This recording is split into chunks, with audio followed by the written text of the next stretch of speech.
no debe ser, soy muy lenta para aprender. El verdadero sabio es el que hace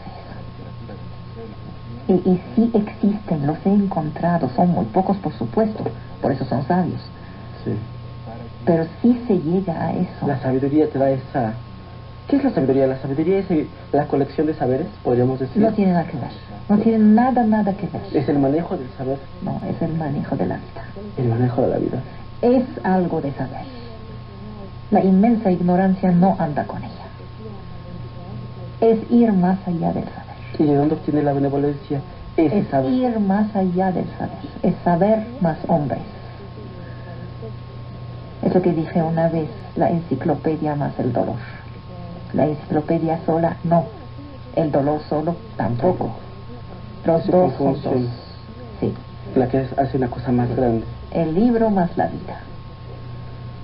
Los hombres tienen su lugar aquí. Esta es la parte del conocimiento que manejo lo más mal. Realmente manejo mejor los libros que los hombres. Me gustaría poder manejar los dos bien para llegar a este punto de benevolencia. Finalmente hay que amarlos a pesar de que no son amables. Eso es la verdadera sabiduría. Finalmente es la labor del maestro. Es la labor del maestro, no nada más no, del es sabio. el resultado del maestro. Es el resultado del maestro. No es la labor del maestro, porque hay maestros muy buenos que cuando le sacas el lado maestro, se acabó, son horrorosos, como también los conocí. Por eso hay que separar la vida privada de la pública, no juzgar quién te puso como juez. El maestro no es ninguna garantía, puede ser excelente maestro y hombre horroroso. Es el resultado del maestro. Es como en la obra. El resultado es lo que cuenta, no la intención. Por el maestro pasa la intención. El resultado es lo que cuenta. Si el maestro grande no es ni siquiera su método, es el gran alumno. Y bueno, ahí tendríamos una gran fortuna, tener un gran alumno y un gran maestro. Ni siquiera cuenta el gran maestro. El gran alumno es el que cuenta. La prueba del éxito del maestro es el alumno. Puede decir lo que quiere, y en ese sentido yo ni siquiera todavía soy un buen maestro, porque no tengo la prueba todavía del gran alumno. La gran cosa que podría hacer es tener la prueba del gran alumno. Sería el hecho, el resultado, la acción, el jarrón, la obra, el cuadro, el libro. Sí, entiendo. El resultado, no la intención. No lo quise, mi intención era esa, no cuenta, no existe. Pero tiene que ser en vida, no tiene que ser necesariamente en vida. No, digo, no en vida lo puedes hacer. No, la vida es muy corta. No tiene para qué ser la vida, es después. Sí. Sería bonito que sea en la vida para que uno se tenga un momento de felicidad, muy intenso, diciendo, lo hice, para que lo sepa uno. Es un regalo, pues. Pero sí se puede, la benevolencia, sí se puede. La vida existe. ¿Cómo te sentiste? Hoy. Es bellísimo. Pero sabes, yo soy incapaz de envidia. Entonces quise eso para mí, pero todavía no lo tengo. Por eso necesito más vida para tenerlo. No sé si lo voy a lograr. No, en serio, es en serio. Hay gente más rápida que otra. Yo soy, en este caso, muy lenta. No aprendo rápido en eso. Aprendo muy rápido de los libros. Pero de los hombres y de la vida soy muy lenta. Es decir, la otra parte de la ecuación hay que manejarla mejor. Algo falla. ¿Tú qué piensas de eso? ¿Sí es una ciencia? Bueno, yo me baso para esto en lo que tú misma expusiste.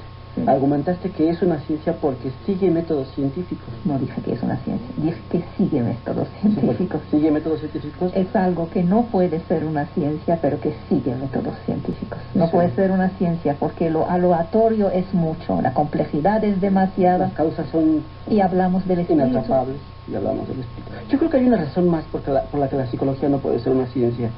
Pero el método sí es científico. El método es científico. Es decir, utilizas métodos científicos en algo que no es científico. Y ahí escoges. ¿La llamas ciencia o no la llamas ciencia? Pero no es eso lo importante de la llamada. Lo importante de la llamada es lo que dice yo creo. Yo creo. ¿Te fijaste? tenemos tan pegado, yo creo, Siento tenemos y que creo. poner a trabajar la mente. Yo pienso. Sí, y no basta con decir yo pienso para que sea pensamiento, tiene que ser eso, pensamiento. pero es asumir que lo que quiero es pensar y extender un pensamiento. Sí, Puede porque ser malo, así pero cuando es te un quedas pensamiento. en yo creo, pues es tu creencia contra la mía y se acabó la discusión. Es que las personas reaccionamos ante una cosa como nos sentimos. Bueno, no quiero incluirme, pero tú ves las expresiones de las gentes cuando les estás diciendo algo, ves su disgusto por lo que dijiste y te dicen, yo siento que lo que tú dijiste no es... Cuando me preguntan, por ejemplo, ¿qué opina usted de tal? Es que no es una opinión. O lo leo y pienso sobre él, o no lo leo y no pienso sobre él. Hablo con datos, pero no es ni una opinión, ni un sentimiento, ni una creencia, no es eso. El yo creo lleva a mucha intolerancia. Porque es el creer y el no creer. Es tu creencia contra la mía. Y si no estás de acuerdo, ya entra el insulto. Es la subjetividad andando. O sea, absoluta. Yo creo y si con eso, ¿qué haces? No puedes hacer nada, se paró, ya, se acabó la discusión. Ya no hay discusión. En la segunda parte de la llamada está retomando lo de Popper, cuando decía que psicoanálisis y marxismo son pseudociencias, pero eso es otra discusión. Cuando hablaremos de Popper, hablaremos de esta idea. Lo importante y lo que es de la cosecha de Armando es el creo. Y es muy representativo de nuestra que no forma. es nada más una manera de decir las cosas, es verdaderamente una manera forma de ser. Sí, totalmente. Quédate con eso, Carlos. Seguir es trabajar con el ejemplo. Y yo se lo digo a la gente, yo mismo me doy cuenta, cuando digo yo creo, trato de cambiarlo.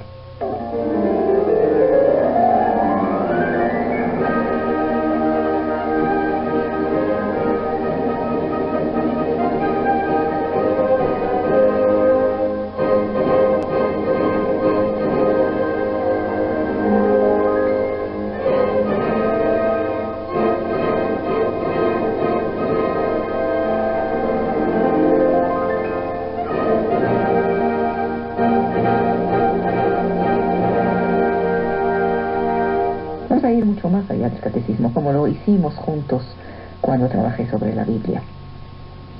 En aquella vez me llevó 3 programas. Ahora el mito de Caín y Abel. Voy a empezar por presentar los hechos que dice el texto. Voy a presentar la explicación judía del mito, la explicación cristiana del mito, luego mi propia reflexión sobre el mito. Por algo estoy aquí, no solo para recoger opiniones ajenas. Y luego a ver qué sacamos como enseñanza.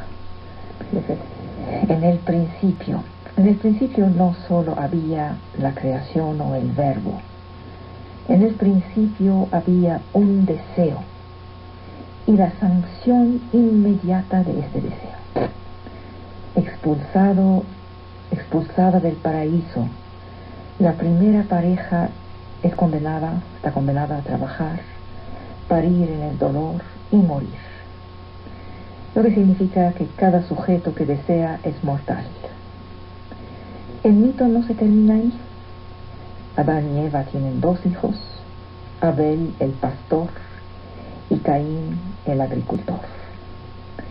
Las primicias ofrecidas por Caín, las ofrendas, son rechazadas y las de Abel aceptadas por Dios.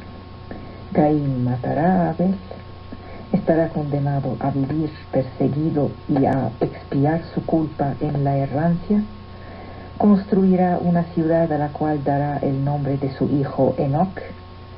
Este hijo tendrá una numerosa descendencia, entre ella Yabal, el padre de los nómadas, Tubal Caín, el ancestro de los herreros, Yubal, el primero de los músicos. Este mito hubiera podido constituir un bello ejemplo de mansedumbre divina y de rehabilitación de un criminal culpable de fratricidio. Sin embargo, nuestro imaginario ha conservado de Caín una imagen atroz. ¿Por qué en el alba de la humanidad se ha necesitado de un crimen y además de un crimen fratricida? ¿Por qué ha habido, por un lado, un hijo amado de la divinidad y muerto sin descendencia, y otro asesino que escapará a la sanción y dejará tras él fundadores de linajes prestigiosos y socialmente útiles? ¿Por qué Adán y Eva deciden tener un tercer hijo que van a reconocer como el único legítimo? ¿Por qué la divinidad ha escogido arbitrariamente entre el agricultor y el pastor, privilegiando a este último y haciendo sufrir a Caín el suplicio de la envidia? Unos autores trataron de hacer un nuevo proceso de Judas. Vamos a tratar de reabrir el caso de este humano demasiado humano llamado Caín, que llega a matar a su hermano. Hecho de un saber sobre la muerte y la sexualidad, evento que los gentiles tradujeron en términos de pecado original. El texto bíblico nos propone una reflexión que no va a referirse a la caída, sino a un crimen que parece haber sido necesario para introducir la humanidad en la socialidad. La armonía parece oponerse al hombre. Son más bien las tensiones, las luchas y la violencia que introducen las categorías de la deuda y de la culpabilidad. Caín es un asesino. Ha reaccionado a lo que podría considerar como la expresión de un capricho divino. Eso no le quita lo criminal. En un primer tiempo negará su acto. Luego la sentencia lo vuelve vagabundo. Reconocerá su crimen, pero no teme tanto el castigo como teme la venganza. Será tranquilizado por Dios. Así el crimen parece indispensable. El fratricidio se presenta como situado en el principio de la fundación de la ciudad. El otro elemento estructurante es el reconocimiento necesario de la culpa. Este mito nos devuelve a la experiencia del mal, que este siglo ha conocido muy bien. Alemania reconoció su culpa. Los otros estados negaron su responsabilidad. Han sido incapaces de decir: ¿acaso soy el guardián de mi hermano? Este otro, el hermano, simplemente no es, lo negamos, no existe. La negación del asesinato del otro consiste en negar su existencia. Nada es peor que el ninguneo. Agredir es más benigno que ningunear. Como lo ha enunciado Freud, somos todos la secuencia de un largo linaje de asesinos. La verdad del mito de Caín es que el crimen ha sido cometido. Exige que esta constatación sacuda una cierta forma de humanismo pintado, de angelismo beato. No somos buenos. El crimen está siempre presente en el horizonte de nuestro entendimiento y de nuestra historia. Hay que reconocer este crimen, sin el cual reinará la repetición infinita del asesinato como manera de ser en el mundo. La perversión de la cultura y de la civilización fue el rechazo de reconocer el crimen.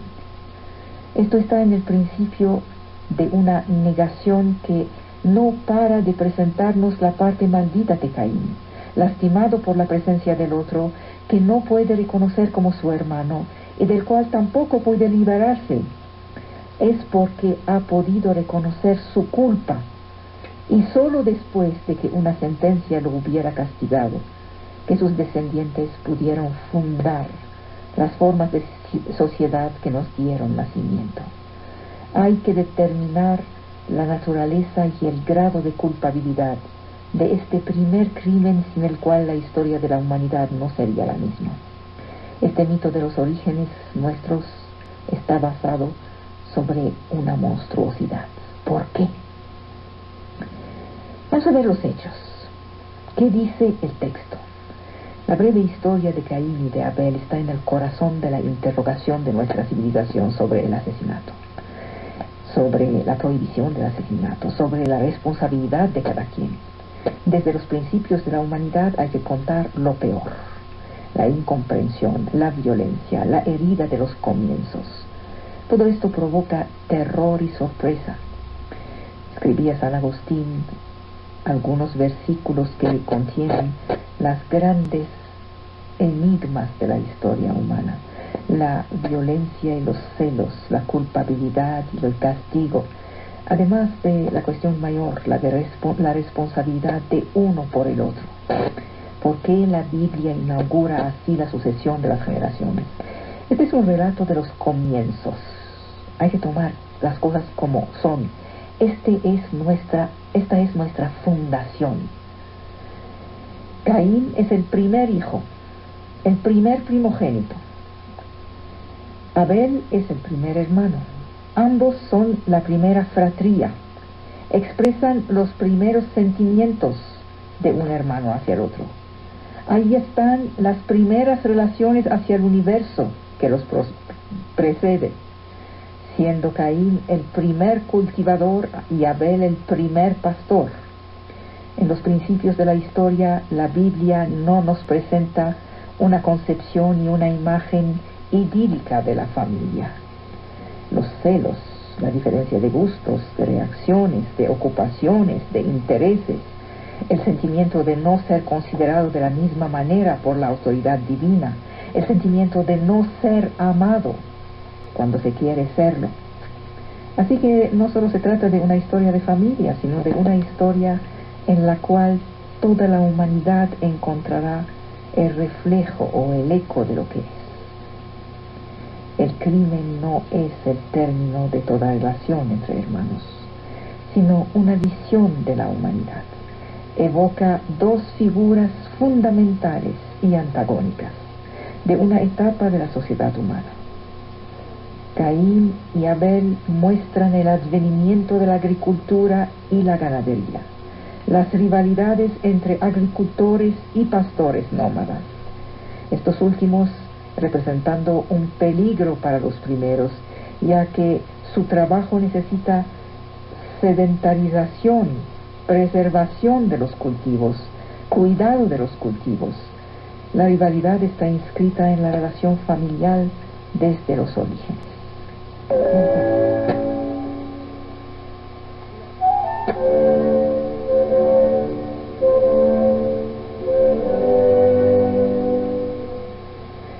No debemos tomar las cosas como si fueran simples, no lo son. Se necesita una explicación. No podemos satisfacernos con la constatación del fratricidio que nada en la intención y en la vida de los padres explica. ¿Cuál es el origen del drama? ¿Cuál es la falta que explica la desgracia del género? El fatalismo no es una categoría bíblica. Hay drama, pero el drama no es fatal. La vida sigue a pesar de él y la justicia pasa. Es más, la fecundidad de Caín solo se manifiesta por el bien como para el mal, para los justos como para los injustos, solo se manifiesta después de la falta. Caín ha cometido un crimen abominable que marca la historia humana, pero es también aquel cuya descendencia proveerá los grandes ancestros que amaestrarán el universo gracias a sus cualidades y sus técnicas. Caín no solo es el primer criminal, es el padre de los constructores de ciudades, de aquellos que viven bajo las tiendas y crían rebaños, de los músicos, de los herreros, todos aquellos que vuelven la vida simplemente humana y la existencia civilizada. Con la prohibición divina de la venganza, con la descendencia que tiene, Caín expresa tanto la justicia y la salvación como el pecado y el mal.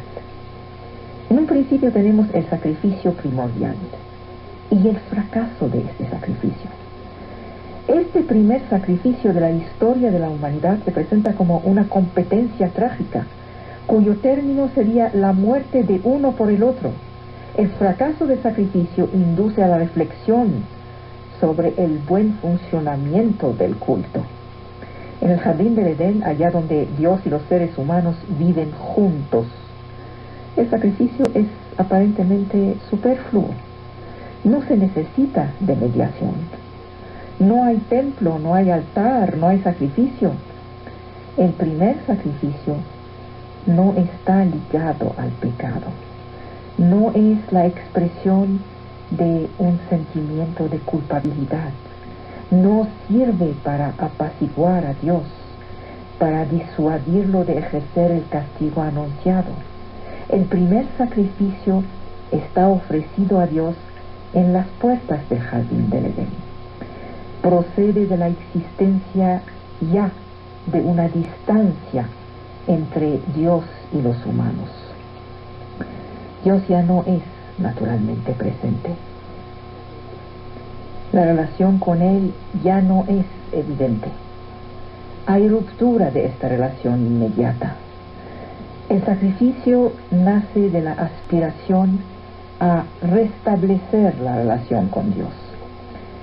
Es a través de la ofrenda que los seres humanos tratarán de establecer la comunicación con Él.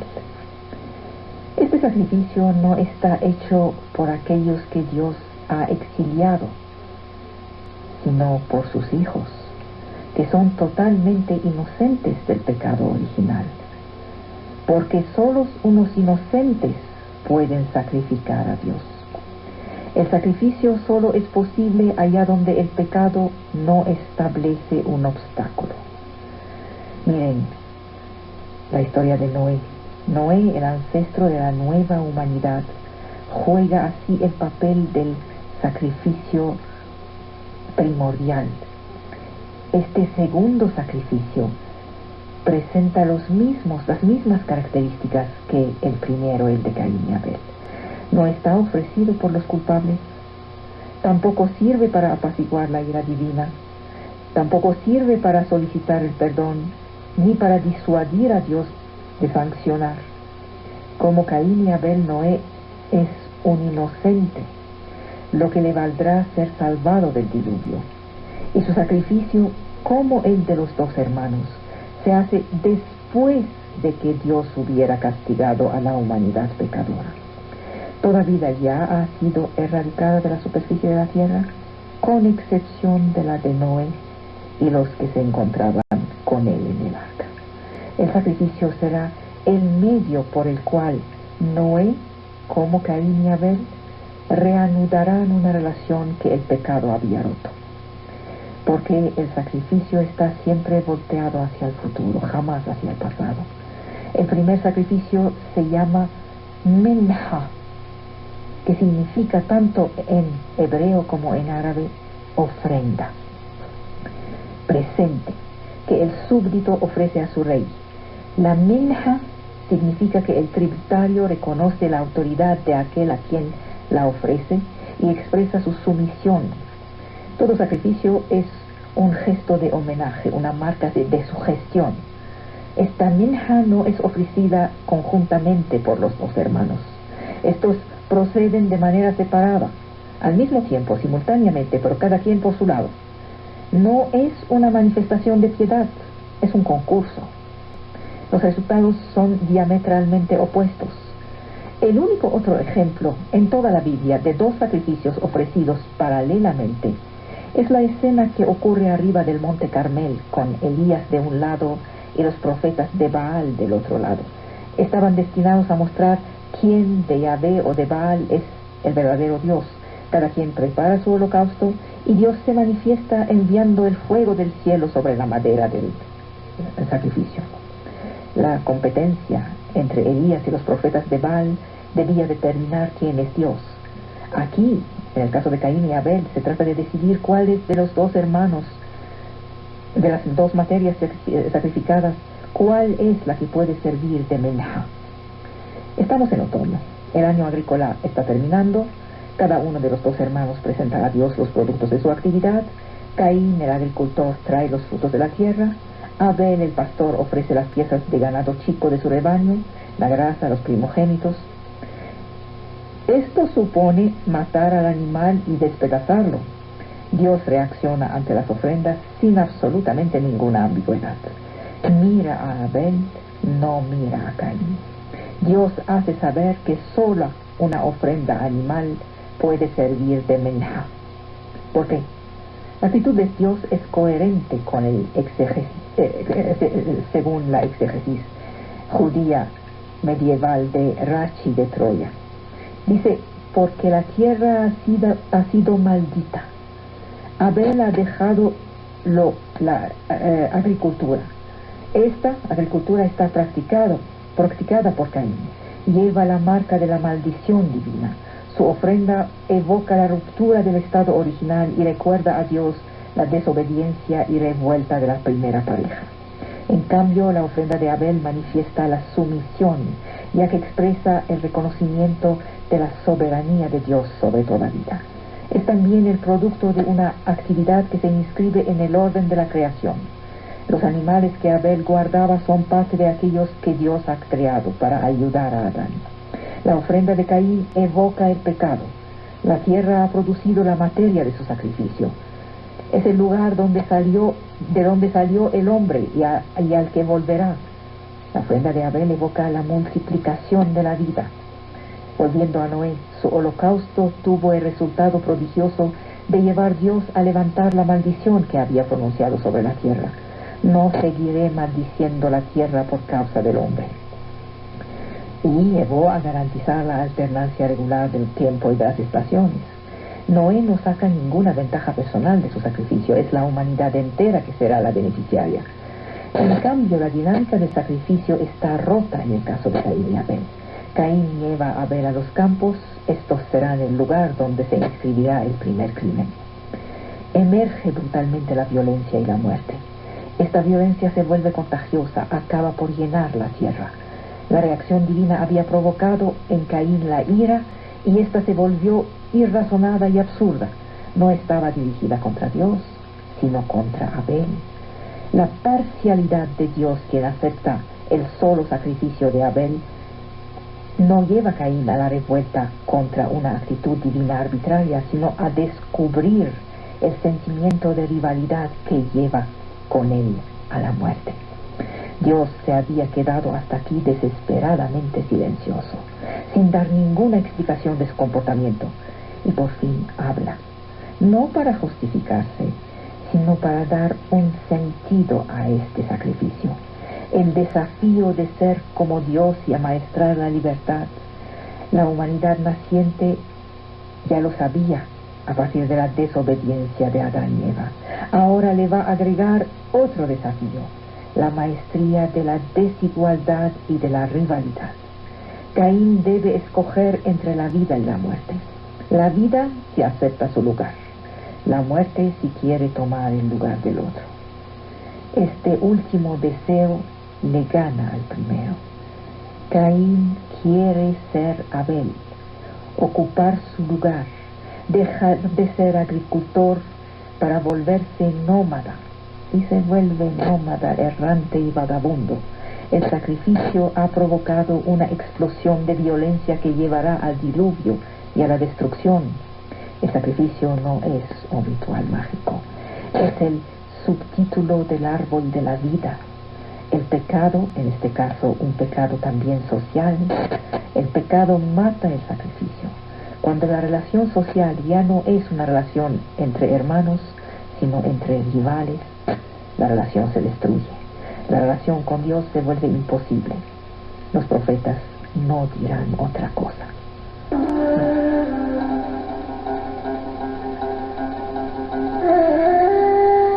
Para Filón de Alejandría, Caín y Abel son una alegoría. Simbolizan juntos nuestra condición humana. Admitamos primero que no se trata de personajes históricos. Se ha querido ver en Abel a un patriarca que se conforma con una vida de errancia, pero esta historia va a terminar con una errancia aún más dramática. A partir de nuestro propio sentimiento de errancia, hemos reencontrado la huella de Abel. Abel significa soplo, viento, respiro, ligereza, es decir, la inconsistencia. Es bueno saber qué significan las palabras y los nombres. Da pistas. Y encontramos a Caín en la tierra de Nod, después del crimen. Nod es una región que no existe, pero cuyo nombre recuerda a la palabra Nad, que significa sin hogar, fugitivo.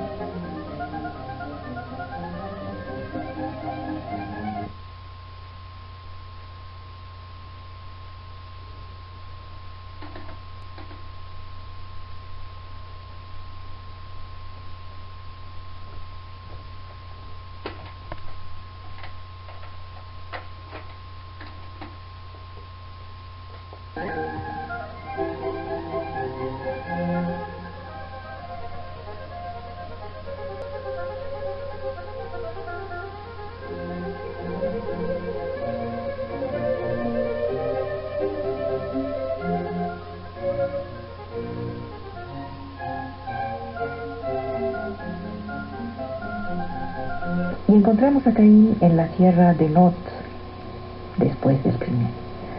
Nod es una región que no existe, pero cuyo nombre recuerda a la palabra Nad, que significa sin hogar, fugitivo. Hemos asesinado a Abel. Hay tantas formas de matar al hermano. Eva había gritado al nacimiento de Caín: he producido un hombre con el Señor. El versículo refleja el fantasma de Eva.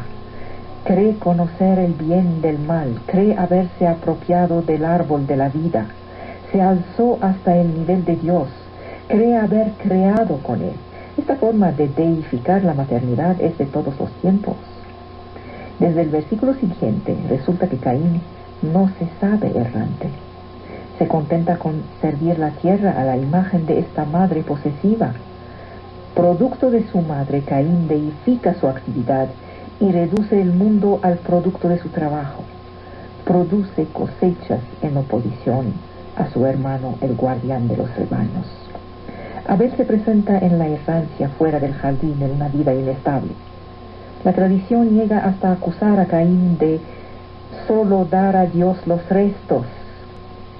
Su sacrificio es lo opuesto del de Abel, que da la mejor parte. Caín va a leer en el éxito ajeno su propio fracaso. No soporta esta imagen de ser inestable y sin hogar. Siente que lo amenaza. Descubre su fragilidad, su temor a ser matado por el derecho del otro a existir. Eco de este temor fundamental de la humanidad, el temor al otro.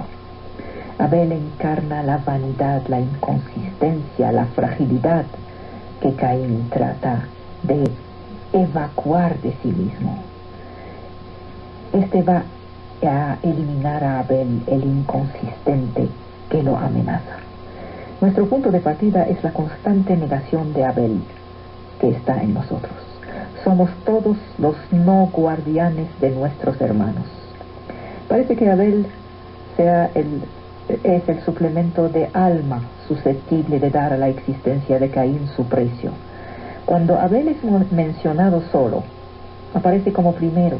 En el momento en que se le menciona como hermano, aparece siempre como secundario. Es inesencial a los ojos de Eva. Caín jamás podrá deshacerse de Abel. Deberá vivir con su sombra, llevará su existencia errante y sin hogar como los pastores. He matado, seré matado. Pero Dios rechaza la pena de muerte en el nombre de la vida. Quizá los que apoyan a la pena de muerte deberían leer este texto de nuevo. Dios no ordena la muerte de Caín, al contrario, lo protege. Nadie acabará con Caín, de la misma manera que Caín no pudo acabar con Abel. Quien tratará de matarlo será castigado hasta el infinito. Dios hace más, no solo Caín no será matado, ni siquiera será golpeado. Dios jamás utiliza la palabra falta punición. Ante la amenaza del mal, de la herida del crimen, Dios ofrece protección. Ya que has fallado en ser el guardián de tu hermano, yo seré tu guardián. El texto bíblico no hace de Caín el malo. La complejidad de la naturaleza humana se adivina desde su nacimiento. He constatado, podría decir Caín a Abel, he constatado que el mundo no está conducido por la fecundidad de los buenos trabajos, porque hay arbitrariedad en el juicio.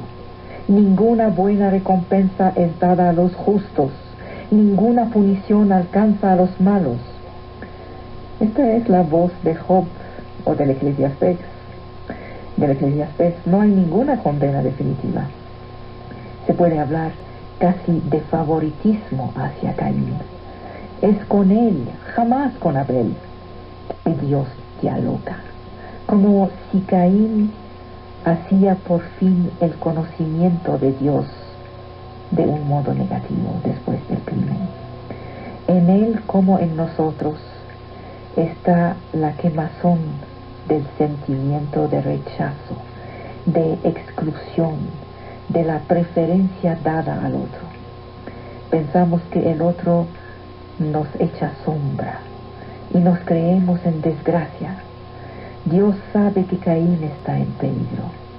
Viene. Es un auténtico enfrentamiento. Y Caín percibe la solicitud de Dios, quien le abre el futuro en lugar de cerrarlo. Pecar, en el lenguaje bíblico, pecar es romper la relación. Es eliminar el Abel sin ver que es el soplo de Dios. Es la ambivalencia de las tendencias humanas. Mete todo su poder para no dominar este Abel que lo molesta, sino para ocultarse del rostro ajeno. Caín no aguanta el enfrentamiento. El relato nos pinta su desastre interior. Hay varios comentaristas que han dicho que la prohibición del asesinato aún no había sido significada a los humanos. Es decir, que al matar a su hermano, Caín aún no sabía que no se debe matar a los hermanos. Este relato se sitúa en la prehistoria de nuestra violencia. Empezamos siempre por ahogar en nosotros el Abel frágil, que es la voz del otro. En este sentido, el crimen de uno solo, empezando por el Abel que hay en nosotros, lleva los gérmenes de la destrucción del mundo entero. Quien destruye la vida de uno solo entre los humanos será considerado por la Escritura como si hubiera destruido al mundo entero. Quien mantiene en vida a un solo hombre, la Escritura lo considerará como si hubiera mantenido al mundo entero. Esta es una lectura literal del Cifré Deuterónomo, siglo I, siglo II después de nuestra era. ¿Cuál es la explicación judía de este gran mito? Mire, yo no conozco en la literatura hebraica contemporánea a ningún poema que exprese con tanta acuidad, con tanta fidelidad, la concepción judía de la lucha fratricida, como aquel poema que fue publicado por el ex deportado de Auschwitz, Dan Pagis. Dice: yo, Eva, con mi hijo Abel, si ven a mi hijo primogénito Caín, hijo de Adán, díganle que yo, y se para el enunciado. Este texto fue escrito con lápiz en un vagón de bestias que llevaba a los deportados a los campos de concentración. Eva, madre de todos los vivos, comparte la suerte de su hijo Abel. Se encuentra con él en el vagón que la lleva al campo de la muerte. No ha olvidado a su hijo mayor. ¿Cuál es el contenido de este mensaje inacabado? Adán, en el momento en que Dios le reprocha su conducta, se oculta cobardemente detrás de su mujer. Hubiera bastado que asuma su falta y la de su compañera. Hubiera obtenido el perdón para Eva y para él. pero no tuvo ni la valentía ni la audacia que David tuvo. A este le bastó con decir: he pecado contra Dios, para que la sentencia sea levantada. Caín va a tratar de disculparse. En las fuentes de la tradición judía, el Talmud y el Midrash, se presenta la primera fratría de la humanidad. Caín es aquel que, en la repartición de los bienes de este mundo con su hermano, se reserva la tierra, es decir, la totalidad de la herencia, y se transforma en su esclavo y su adorador, el adorador de la tierra y el esclavo del trabajo de la tierra. Los rabinos del Talmud modifican totalmente la comprensión literal del texto bíblico. Escuchen esto. Caín persiguió a su hermano que huía ante él, lo alcanzó. Abel iba ganando, tiró Caín a tierra, luego sintió una gran lástima y le dejó la vida salva. Caín se levantó y lo mató.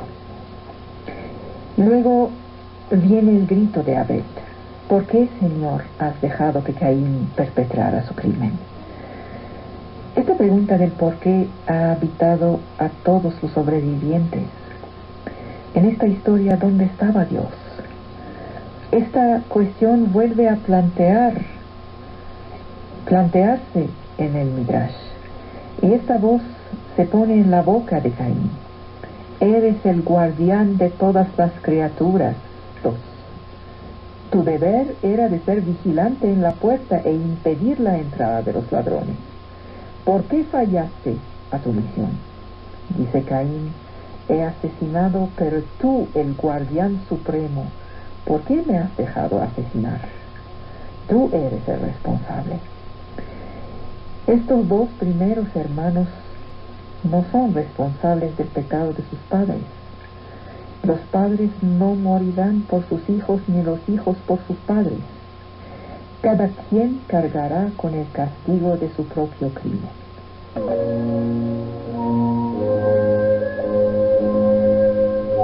El don, la repartición, constituyen los elementos que distinguen el hombre del animal. El hombre es capaz de matar por nada. El animal solo mata por necesidad. Ahí vemos el fracaso de la hermandad y el fracaso de la familia. A esto responde la admirable actitud de Abraham, quien dice a su sobrino Lot: que no haya querella entre tú y yo, entre mis pastores y los tuyos, porque somos hombres hermanos. Esta hermandad aceptada va a llevar a Abraham a renunciar a lo esencial. Separémonos. Si escoges ir a la izquierda, yo iré a la derecha. Si escoges ir a la derecha, yo iré a la izquierda. Abraham es el hombre de la misericordia. El sentimiento de hermandad puede ser vivido y magnificado. Esta tierra está dispuesta a ser compartida por los hermanos. Abraham la comparte con su hermano adoptivo para evitar las guerras entre pastores, para evitar el odio. Es hombre de paz y sabe que la paz es el valor supremo por encima de la propiedad. La paz es también el nombre de Dios. Leemos en el Midrash: Caín y Abel, Sem y Jafet, hijos mayores de Ham, que asisten impasibles a la maldición del hijo de este. Ismael e Isaac, que solo se reconcilian cuando llegan ante la cama mortuoria del patriarca Abraham. Esaú y Jacob, cuya rivalidad no conoce límites. José y sus hermanos, que lo han vendido como esclavo en Egipto. El Midrash rechaza de una vez todas estas fratrías llenas de violencia que llegan hasta el crimen. Los verdaderos hermanos serán Moisés y Aarón. Entonces el crimen de Caín será apagado y el hombre podrá vivir en paz con su hermano. Las lecturas del relato bíblico hechas por el Midrash no solo oponen simplemente los dos hermanos, tratan de despertar nuestra propia responsabilidad ante el otro. He dado nacimiento a un hombre junto al Señor, dice Eva, cuando nace Caín. Al dar nacimiento a otra vida que la suya, Eva descubre el nombre de Dios. La Torá enseña que hacer un lugar para otra vida constituye la prueba suprema. En la tradición judía, el nombre de Caín significa el adquirido, pero también significa el celoso. Y según el Zohar, podría significar el impuro. El otro sigue sin reconocimiento y sin derecho. Ninguna alegría lo recibe, ninguna palabra se ofrece a su ser. El texto sugiere que la existencia del otro, de aquel que viene después de uno, se parece a Abel frente a aquel que se niega a compartir con él el derecho de ser. Hay como una imposibilidad de compartir, sea la tierra, sea la ropa, sea el lugar de la edificación futura de un templo. Caín se niega a compartir la vida. No soporta que la otra vida tenga un reconocimiento que él no tiene. Quiere todo, toda la vida. El odio del celoso es ilimitado y no apunta hacia un objeto preciso. Prefiere matar a compartir la vida. Mata a aquel que pone su existencia en cuestión, que lo hace dudar de sí. Mata a aquel que se creía justificado de ser por el solo hecho de nacer. Este crimen marca la historia y amenaza cada generación humana. No hemos acabado con la historia.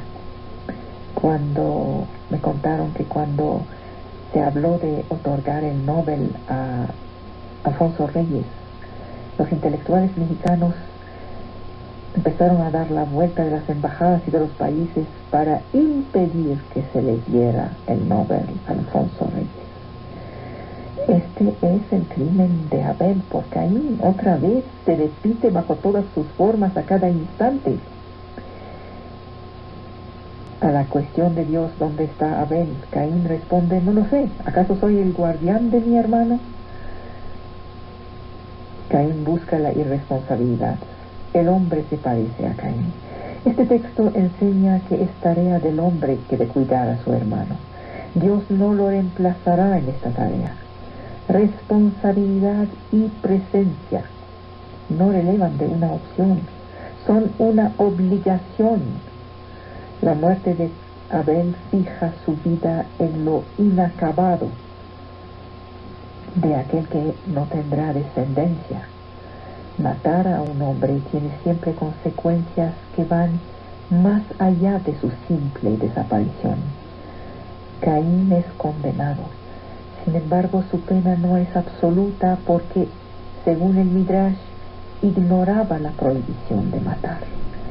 Caín tiene miedo y reconoce la gravedad de su acto. Mi falta es demasiado grande para que me soporten. Pide entonces a Dios de ayudarle, y este le da un signo. Se dice ot para signo. Le da un ot para protegerlo contra las agresiones de los animales y de los hombres. Los sabios explican este signo de la siguiente manera: un animal supuestamente no ataca a un hombre mientras éste presenta un rostro humano. No estamos haciendo ciencia, sabemos que eso no es cierto, pero es la manera en que explican el otro. Al matar a su hermano, Caín perdió este rostro humano. Dios inscribe entonces una letra ot sobre su frente a fin de volver a darle este parecido humano.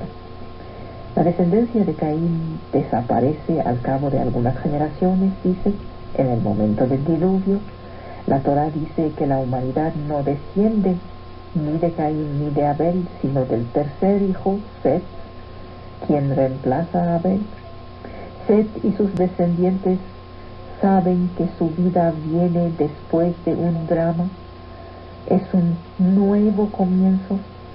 Este nacimiento significa que cada nueva vida humana viene a tomar en la historia un lugar ya marcado por la violencia y el asesinato de los inocentes. La cuestión ¿dónde está Abel, tu hermano?, sigue planteándose. Set debe escapar al vértigo de la violencia. Set significa el rechazo de la alternativa entre verdugo y víctima. Para Caín el otro es de más en el mundo. Frente a este odio siempre presente en la historia, la actitud de Abel no basta, porque es inconsistente. No se valoriza al estatuto de víctima, porque la esperanza no puede verse así como víctima, sino que implica una preocupación por la justicia. Evoca las formas de la vulnerabilidad, la ausencia de protección legal, la decisión de no dejar el campo libre para el violento y para el mal. Esto significa la necesidad de defenderse y defender a las vidas amenazadas, la obligación de hacer prevalecer la justicia. Set no devolverá la vida a Abel, es la esperanza a pesar del mal. Está llamada a echar la violencia de la tierra. El amor sin la justicia acaba siempre por conceder permiso al mal. Filón de Alejandría ve en el conflicto que opone a los dos hermanos la lucha entre dos amores, el de Dios y el de sí. Según Filón, una vida dedicada a sí misma solo puede destruirse. Solo una vida dedicada al otro puede aspirar a la eternidad. Había presentado los hechos, las contradicciones, los comentarios sobre el texto y luego la visión judía. Al final les hablaba de lo que decía Filón de Alejandría y su condena de Abel. Decía que una vida dedicada a sí misma solamente puede destruirse. Decía que una vida dedicada al otro puede aspirar a la eternidad. A propósito de Set y de su descendencia, Filón observa que el hijo de Set se llamaba Enoc, lo que significa hombre. Se caracteriza por la esperanza. La esperanza califica al hombre. Set es aquel que debe reparar el tejido lastimado de la cadena de las generaciones. No todos los sabios hacen el elogio de Abel. Algunos dicen que manifestó algo de arrogancia. Caray, es tan inconsistente que finalmente yo no sé cómo pueden verlo como algo amable. Supongo que debe ser lo que piensan los inconsistentes de su propia amabilidad. Quiso contemplar a Dios sin más preocuparse por la tierra y aquellos que la habitan.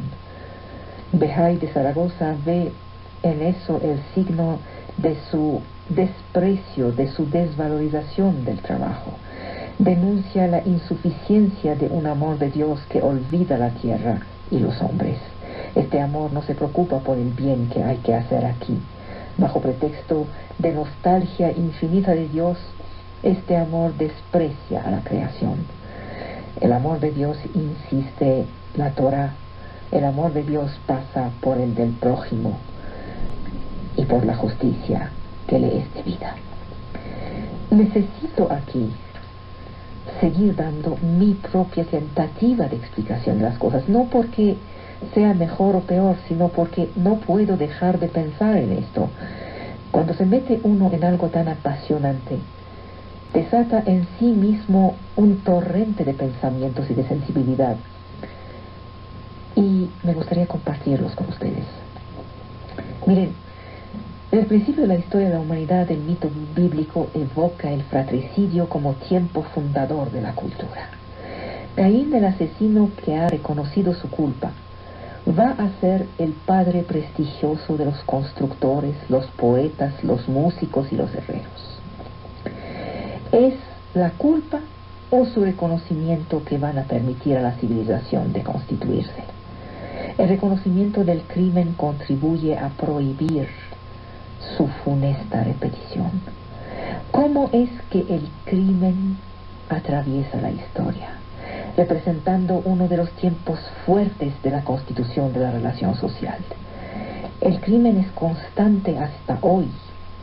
El relato del drama está incluido en un conjunto textual constituido por los primeros capítulos del libro del Génesis. El nombre de Caín, les dije, significa aquel que ha sido adquirido. El segundo hijo nace, Abel, cuyo nombre evoca la ligereza, la vanidad de las cosas.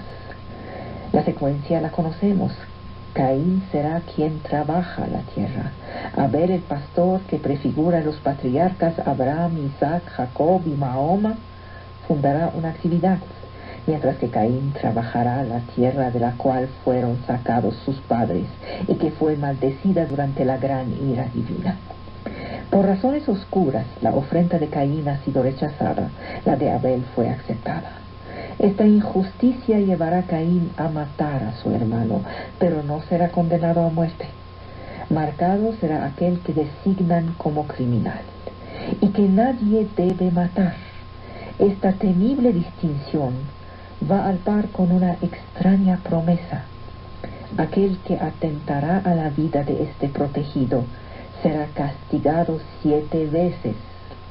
A partir de este instante, Caín prefigura a aquellos que han sido marcados para ser distinguidos de los demás, los presuntos inocentes. Es el culpable. Lleva sobre sus hombros una culpa inmensa, pero su existencia debe, sin embargo, ser tolerada, porque señala desde el alba de la humanidad la presencia de los asesinos en el seno de la sociedad. Podrá incluso casarse. De esta unión nacerá Enoch. Inauguración, consagración es el sentido de su nombre, a quien dedicará una ciudad. Este engendró Irad, Irad engendró Mehujael, Mehujael engendró Metushael, Metushael engendró Lemec, Lemec tomó 2 mujeres, una se llamaba Ada, la otra Zila. Ada tuvo a Yabal, quien fue el padre de aquellos que viven bajo las tiendas cerca de los rebaños. El nombre de su hermano era Yubal, quien fue el padre de todos aquellos que tocan el arpa. Zilá tuvo a Tubal Caín, quien forjaba a todos los instrumentos de metal. Eso dice el texto bíblico. Prestigioso linaje, fundador de la civilización. Lemec sigue la fatalidad sombría y matará a 2 hombres. Caín será vengado 7 veces. Lemec será vengado 77 veces.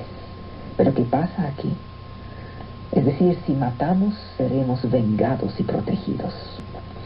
Según el gran comentador Rashi, Lemec mató a su ancestro Caín y a su hijo Tubal Caín. El asesino escogerá sus víctimas en su propio linaje, subiendo y bajando el curso del tiempo, utilizando como arma una espada forjada por su propio hijo. Después de este acto terrible, se revela bajo un nuevo rasgo. Será el poeta que canta su dolor. ¡Qué cosa! Situado en el comienzo del libro fundador de nuestra cultura, este mito aparece como una novela familiar. Y parece que el crimen tiene una utilidad social, ya que su secuencia será una descendencia de pastores, músicos, herreros y poetas. Parece que tenemos todos una deuda hacia este criminal. La ambigüedad está en todas partes. Dios rechaza la ofrenda de Caín, pero ¿acaso ofrecer los productos de la tierra no es aceptar su condición de hombre condenado a trabajar con el sudor de su frente, como le dijo Dios? ¿Cómo concebir una violencia fundadora? ¿Qué pasa con la armonía presentada como un ideal por la mayoría de las religiones? El texto bíblico nos propone una reflexión difícil a fin de que logremos entender la cascada de transgresiones y crímenes que el humano cometerá a partir del acto inaugural de Caín. Aquí debemos hacer un salto geográfico e histórico, no muy grande, ya que se trata de Italia. Rómulo y Remo fundan una ciudad. Un conflicto estalla entre ellos. Rómulo quiere construir Roma sobre el Palatino. Remo, que significa el lento, otra vez la inconsistencia, Remo quiere construirla sobre el Aventino. Rómulo dibuja una raya que delimita y protege simbólicamente la futura ciudad palatina. Remo, para demostrar la inanidad de este acto, salta por encima de esta protección irrisoria, la raya. Para castigarlo, Rómulo lo asesina y lo entierra sobre el Aventino. Roma será después una ciudad de bandidos, y sus habitantes fundarán su linaje secuestrando a las mujeres de un pueblo extranjero, las Sabinas, por lo que se desata una guerra feroz e interminable. Es sobre este fondo de violencia que Rómulo dotará a Roma de sus instituciones civiles y religiosas, la más grande de las repúblicas de la historia.